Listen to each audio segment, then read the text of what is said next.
मानो समाज से पूछ रहे हैं, किसी व्यक्ति विशेष से लगता है बात कर रहे हैं कि तुम्हें कौन सा पाप लगा है जो भक्ति करने में इतना तुम दूर हो रहे हो। सत्संग में जुड़ना ही राम की भक्ति है। गुरु से मंत्र लेना वो भी राम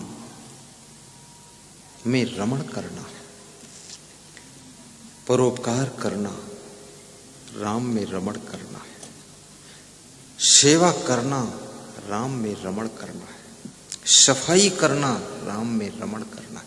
संतोष रखना, सरल रहना, विनम्र रहना, सहनशील रहना, गुणवान बनना, ये राम में रमण करना है। सदगुरु कबीर साहब कहते हैं, आत्मा के जो गुण है, आत्मा का गुण है ज्ञान गुण, और ज्ञान में रमण करना आत्मा राम में रमण करने के समान है। वो ज्ञान किसको प्राप्त होता है? अभिमानी को ज्ञान कभी नहीं होता है। अभिमानियों को ज्ञान होने का ढोंग रहता है। एक बात याद रखना, ना प्रवचन लभ्य हो, कोई प्रवचन करता हो तो तुम समझो ये ज्ञानी हो गया, उससे भी ज्ञानी का संबंध नहीं है। कोई भजन गाता हो तुम समझो ज्ञानी हो गए, रामायण की चौपाई बोल दे, गीता के श्लोक बोल दे, तुम समझो बहुत ज्ञानी है, तुम धोखा खा जाओगे। ज्ञानी कौन है?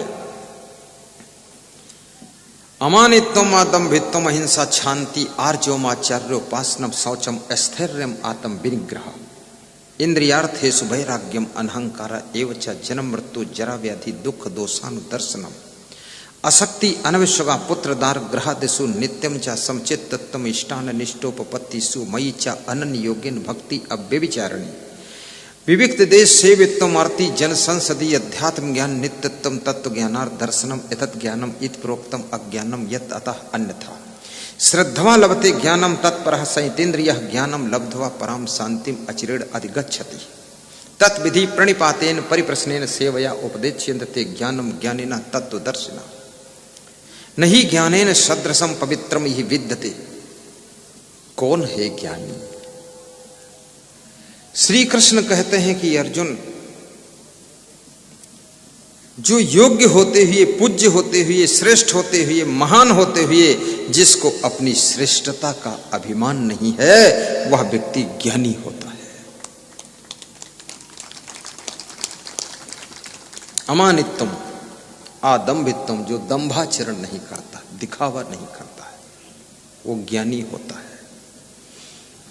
कितने लोग दिखावा करते हैं ज्ञान का कि हमें बहुत ज्ञान है, ज्ञानी जैसी चाल चलने का ढोंग करते हैं और ज्ञानी जैसे मुंह बनाकर बैठते हैं। लोग देखे तो हाँ कुछ है, जबरदस्त है, जबरदस्त कुछ नहीं, पूरा पोंगा है, फालतू है। किसी गांव में एक आदमी हाथी बेचने गया, महावत, तो उसका हाथी आनन फानन में बिक गया, क्योंकि हाथी नृत्य भी कर लेता था।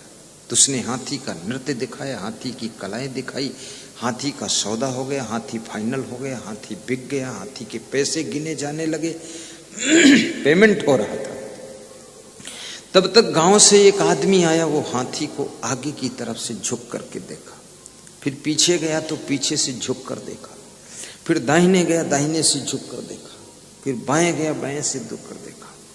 तो महावत को लगा कि हाथी का मर्मज्ञ व्यक्ति आया है, इसलिए सब तरफ से झुक झुक कर देख रहा, नीचे से भी कुछ लक्षण परखेगा, और हाथी में एक कमी थी। तो महावत ने सोचा अगर कमी ये जान गया तो बिका बिकाया हाथी वापस हो जाएगा, बिकेगा नहीं। तो उसको बुलाया महावत ने कि इधर आओ तुम हाथी के मर्मज्ञ हो, ज्ञानी व्यक्ति हो, अब झांकना मत, देखना मत, लो 200 रुपये देता हूं, अपने घर रखो, अब मत झांकना। वो 200 रुपये लेकर अपने घर में रख करके फिर दौड़ कर आया, फिर आगे से झुककर झांकने लगा, और फिर पीछे से जाकर झुककर झांके, फिर दाहिने से झांके, फिर बाएं से झांके। महावत ने कहा ये काम बिगाड़ देगा, खेल बिगाड़ देगा। फिर बुलाया, कहा इधर आ यार, तुम समझते नहीं, लो 200 रुपये लो, अब जाओ, अब मत आना। 200 रुपये लेकर दौड़कर घर में रख आया, फिर तीसरी बार आया और फिर आगे खड़ा होकर झुक कर झांकने लगा, फिर पीछे जाकर झांक रहा था। तो महावत ने कहा, यार तुम मानते क्यों नहीं? 2 बार 200 दे दिया, अब क्या बात है, क्या देखते हो झुक झुक करके, झांक झांक करके इधर उधर? तो उसने कहा, मैं ये देख रहा हूं इसका मुंह आगे है कि पीछे है, क्योंकि आगे भी एक डंडा जैसा लटक रहा और पीछे भी एक डंडा जैसा लटक रहा। तो हम यही डिसीजन नहीं ले पाए, मुंह है किधर। तो महावत ने कहा, अरे मूर्ख, वो 400 रुपये वापस ला, फिर बताता हूं मुंह किधर है। अरे मुंह का भी ज्ञान नहीं, ढोंग बनाता ज्ञान होने का कि हाथी के बारे में बहुत जानकारी। ज्ञान शब्दों से नहीं पहचाना जाता है, ज्ञान शब्दों में नहीं होता है। ज्ञान वास्तव में जिसको होता है उसके आचरण में परिलक्षित होने लग जाता है। और ज्ञान जिसको होता है, याद रखना, तत्परः संयतेन्द्रियः, वह व्यक्ति आत्म कल्याण के लिए तत्पर होता है और उसकी इंद्रियों पर उसका संयम रहता है। वो कभी लोलुपता नहीं करता है, इंद्रिय जन्य भोगों को नहीं भोगता है, त्याग और वैराग्य से रहता है। तो कृष्ण कहते हैं वो व्यक्ति ज्ञानी होता है। जो अहिंसा को पालन करे वो ज्ञानी है, जीवों पर दया करे वो ज्ञानी है, क्षमा अर्जो, जो दूसरों को